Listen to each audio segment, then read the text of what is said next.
Hello and welcome to this tutorial video on how to make a polo shirt with frill collar for your ragdoll. The first thing I'm going to do is unpick my polo shirt, which will give me lots and lots of great fabric for this project. Here are all of the bits of my polo shirt cut out: the front of the body and the back of the body, the two parts that make the collar with the curved edges. This is the trim for the collar. These are the plackets which form the neck, front of the neck of the polo shirt. Great word, placket.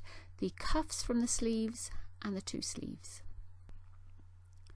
I'm going to start off by gathering the edge of the sleeve to fit the cuff. I'm using a contrasting colour, although it's still quite pale, so I don't know that you're going to be able to see really against the white of the polo shirt. As you can probably see, there isn't a very obvious right or wrong side to this fabric, but I will use the terms right side and wrong side, so if you're using a fabric that does have a very definite right side, you'll know which way around we're working. So I'm using running stitch very loosely to bring just a slight gather to the edge of this polo shirt sleeve. Give it just a little bit of shape. So when I finish this and pulled it through,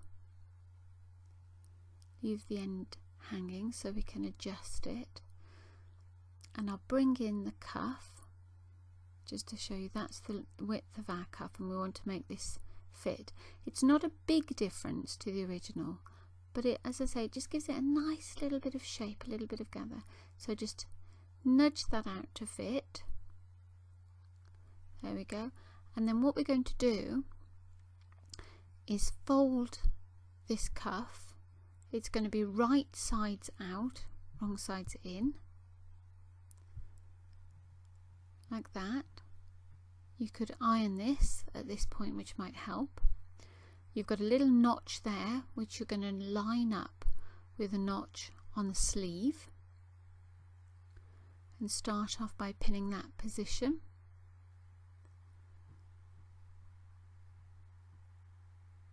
And then go to the outside edge.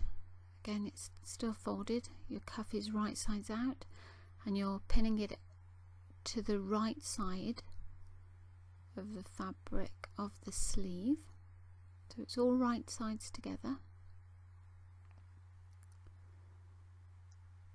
And then on the opposite side, the folded cuff right up to the edge, outer edge of the sleeve, and pin that into position like that, and then sew all along that edge. Now let's add the trim to the collar. I have two collar pieces and my trim, and I'm going to start off by pinning my trim to one piece. There's a straight edge, it's not that we want, it's the curved edge. So I'm pinning my trim to the right side of this one piece. I'm going to line up the notch that's on my trim with the notch that's on my collar. So this is the right side of the collar, and I'm pinning the trim to it. And I'm pinning the straight kind of boring edge of the trim is being pinned to the outside edge of the collar. I'm making sure that my trim has at least a 5mm plain strip, so that that can be caught within the seam allowance without losing any of the decorative edge. And I'm pinning it evenly all the way around. Now I'm only pinning to one side at the moment because it just makes it so much easier to line this up and make sure that you catch it all in the seam. Because the last thing you want is to not quite catch the edge of this trim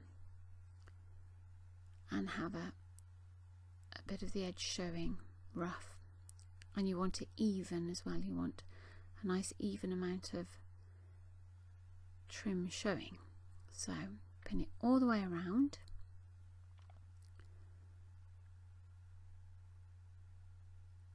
line it up nicely with the edge. And once you've done all the way around like this, you can place the second part of the collar, again right side in, so it's all right sides on the inside and the trim caught in between, and then line up those notches again, pinch it all together and just ease the pin out, and then pop it back through all 3 layers like that,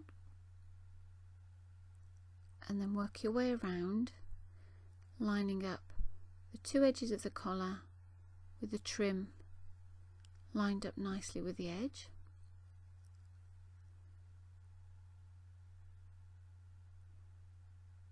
Right sides in. Keep repeating myself,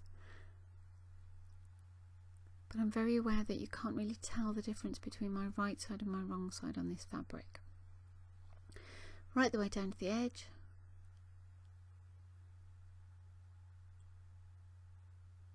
and then back to the other side.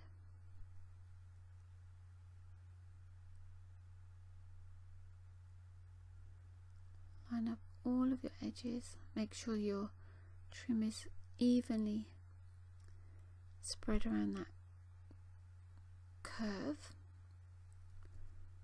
and you haven't got any really big gathers that will cause a crease as you sew through. This is quite a plain little trim because it's a school uniform. I don't want it to be too fussy. It's just a pretty little trim. And then once that's done, we're going to sew all the way around the outer curve and leave the straight edge open.